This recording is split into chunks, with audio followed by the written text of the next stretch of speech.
श्रोता प्रेमियों, मैं राम सागर शास्त्री आप लोगों के समक्ष रखने जा रहा हूं इंद्र श्री कृष्ण का युद्ध। एक समय हरि चले शिकारा और गिर रहे वतक कृष्ण पगुधारा। एक बार की बात है, भगवान कृष्ण हिंसक जंतुओं का शिकार खेलने के बहाने रेवतक पर्वत पर पहुंचे। उनके साथ में सात्विकी और प्रद्युम्न भी थे। रेवतक पर्वत पर पहुंचकर उन्होंने अपने सारथी दारुक से रथ सहित वहीं ठहरने को कहा और स्वयं सात्विकी सहित गरुड़ पर सवार हुए। प्रद्युम्न अपने आकाशचारी रथ पर सवार हुए। तीनों ने नंदन वन को प्रस्थान कर दिया। नंदन वन में देवताओं के तमामों वीर योद्धा खड़े हुए थे। सभी के देखते देखते भगवान कृष्ण ने पारिजात को उखाड़कर गरुड़ की पीठ पर रख लिया। अब तो नंदन वन के रक्षक इंद्र के पास पहुंचे। उन्होंने पारिजात के अपहरण की घटना इंद्र को सुनाई। इंद्र ऐरावत हाथी पर सवार होकर नंदन वन में पहुंचे। उनके पीछे उनका पुत्र जयंत रथ पर सवार होकर वहां पहुंचा। इंद्र ने वहां पहुंचकर भगवान कृष्ण को देखा और कहने लगे, मधुसूदन, तुमने यह क्या कर डाला? भगवान कृष्ण ने इंद्र को प्रणाम किया और बोले, देवराज, आपकी बहु रानी के पूर्ण कार्य को पूरा करने के लिए हम यह वृक्ष यहां से ले जा रहे हैं। इंद्र ने कहा, कृष्ण, ऐसा नहीं हो सकता है। बिना युद्ध के तुम इस वृक्ष को नहीं ले जा सकते। पहले मेरे ऊपर प्रहार करो।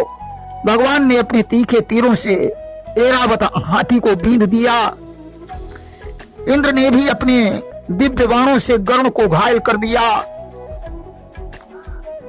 अब तो इंद्र जो भी बाण छोड़ते हैं, भगवान उसे अपने बाण से काट देते हैं। दोनों को युद्ध में व्यस्त देखकर जयंत ने विचार किया कि गरुड़ पर रखे हुए पारिजात के हरण का यही मौका है। अस्तु जयंत गरुड़ की तरफ बढ़ा। भगवान ने प्रद्युम्न को इशारा किया, जयंत को रोको। अब तो प्रद्युम्न और जयंत का युद्ध होने लगा। प्रद्युम्न ने विषधर सर्प के समान बाणों के द्वारा जयंत को पीड़ित कर दिया। दोनों में भयंकर युद्ध हो रहा है। दोनों योद्धा बलवान हैं। उस समय प्रवर नाम के महाबली देवदूत ने विचार किया कि मौका अच्छा है, क्यों ना पारिजात वृक्ष का हरण कर लिया जाए। प्रवर इंद्र का परम सखा था। वह ब्रह्मा जी के वरदान से अजय बन चुका था। प्रवर पृथ्वी लोक का सिद्ध ब्राह्मण था जो अपनी तपस्या के बल से स्वर्ग को गया था और इंद्र का सखा बन गया। भगवान कृष्ण ने उसे आते देखकर सात्विकी को संकेत किया कि तुम प्रवर को रोको, परंतु इस पर निर्दयता पूर्वक बाणों का प्रहार मत करना। अब तो प्रवर ने 60 बाणों से सात्विकी को गहरी चोट पहुंचाई। तब क्रोधित होकर सात्विकी ने बाण चलाकर उसके धनुष को काट दिया और उन्होंने कहा कि यदुवंशी वीर पुत्र ब्राह्मण का वध नहीं करते। प्रवर ने कहा, सात्विकी, तुम्हें क्षमा करने की जरूरत नहीं है। तुम पूरी शक्ति से युद्ध करो, क्योंकि मैं परशुराम जी का शिष्य हूं। देवता लोग मधुसूदन का सम्मान करते हैं।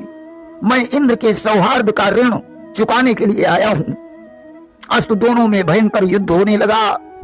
आज उनके युद्ध को देखकर स्वर्गलोक विचलित हो उठा। आकाशचारी पक्षी कंपित हो गए।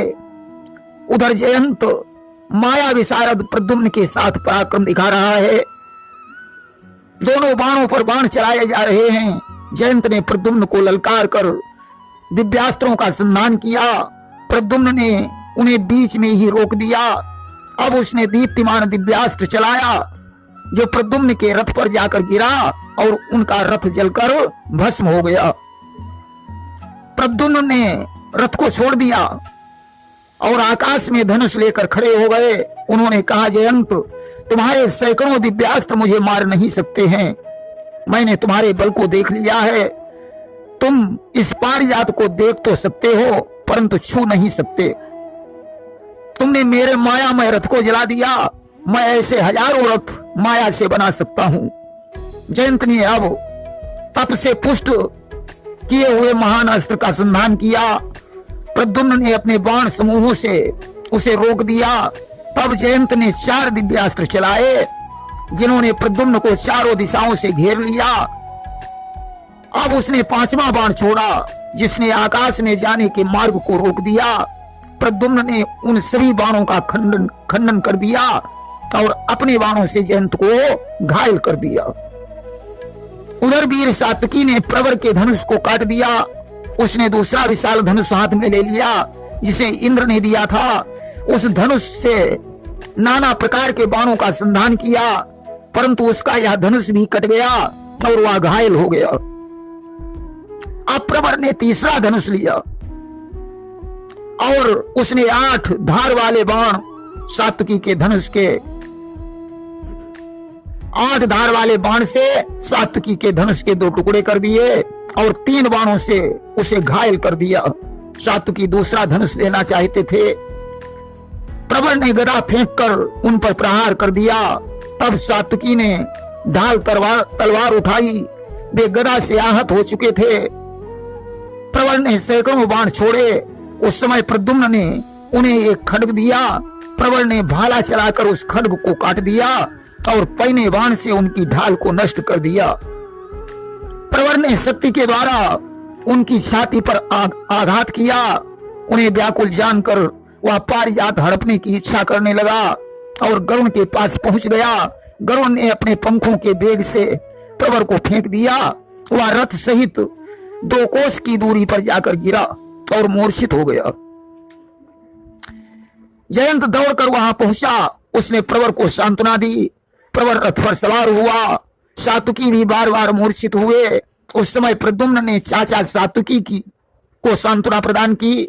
भगवान कृष्ण ने बाएं हाथ से उनका स्पर्श किया। सात्विकी की सारी पीड़ा दूर हो गई। अब पारिजात के दाहिनी तरफ प्रद्युम्न, बाईं तरफ सात्विकी खड़े हो गए। उधर जयंत और प्रवर एक ही रथ पर सवार हुए और दौड़ते हुए वहां आए। इंद्र ने हंसकर कहा, तुम दोनों गरुण के पास मत जाओ। तुम दोनों मेरे दाएं बाएं धनुष धारण करके खड़े हो जाओ और युद्ध करते समय मेरी देखभाल करो। आज तो वे दोनों देवराज इंद्र और कृष्ण का युद्ध देखने लगे। इंद्र अपने बाणों के द्वारा गरुण के अंगों को चोट पहुंचाने लगे। अब गरुण इंद्र के ऐरावत की तरफ बढ़े। दोनों में युद्ध होने लगा। हाथी ने अपनी सूंड और दांतों से गरुण पर प्रहार किया। गरुण ने अपने पंजों और पंखों से ऐरावत को घायल कर दिया। दोनों में 2 घड़ी तक युद्ध हुआ। गरुण ने अपने पंजों से उसके मस्तक पर प्रहार किया। ऐरावत स्वर्ग से नीचे जम्बू द्वीप में एक पर्वत पर गिरा। इंद्र ऐरावत के पीछे दौड़े। भगवान कृष्ण पारिजात और गरुण के सहित इंद्र के पीछे गए। ऐरावत के स्वस्थ होने पर इंद्र और कृष्ण का उस पर्वत पर युद्ध होने लगा। इंद्र ने गरुण पर बार बार वज्र का प्रहार किया जिससे गरुण के पंख टूटकर गिर गए। गरुण के प्रहार से पर्वत बिखर कर जमीन में धंसने लगा। उसका कुछ भाग पृथ्वी के ऊपर शेष रह गया। भगवान पर्वत को छोड़कर गरुण सहित आकाश में खड़े हो गए। उन्होंने प्रद्युम्न से कहा, तुम द्वारिका में जाकर दारुक सहित रथ को यहाँ शीघ्र ले आओ। वहां बलराम और उग्रसेन से कह देना कि कल मैं इंद्र को जीत कर द्वारिकापुरी आऊंगा। प्रद्युम्न द्वारिका में पहुंचे, संदेश दिया और दारुक सारथी के सहित रथ पर बैठकर वहां पहुंचे। अब भगवान रथ पर सवार होकर इंद्र के पास पहुंचे। पारियात्र पर्वत पृथ्वी में समा गया। अब पारिजात सहित गरुण भी वहां पहुंच गए।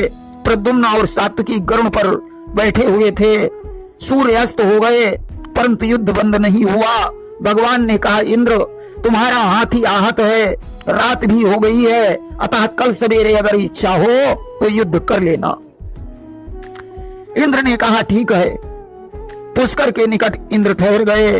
अब तो ब्रह्मा, कश्यप, अदिति आदि वहां पहुंच गए। भगवान भी पारियात्र पर्वत पर ठहरे हुए थे। उस पर्वत को भगवान ने वरदान दिया कि तुम सोणपाद के नाम से विख्यात हो जाओगे।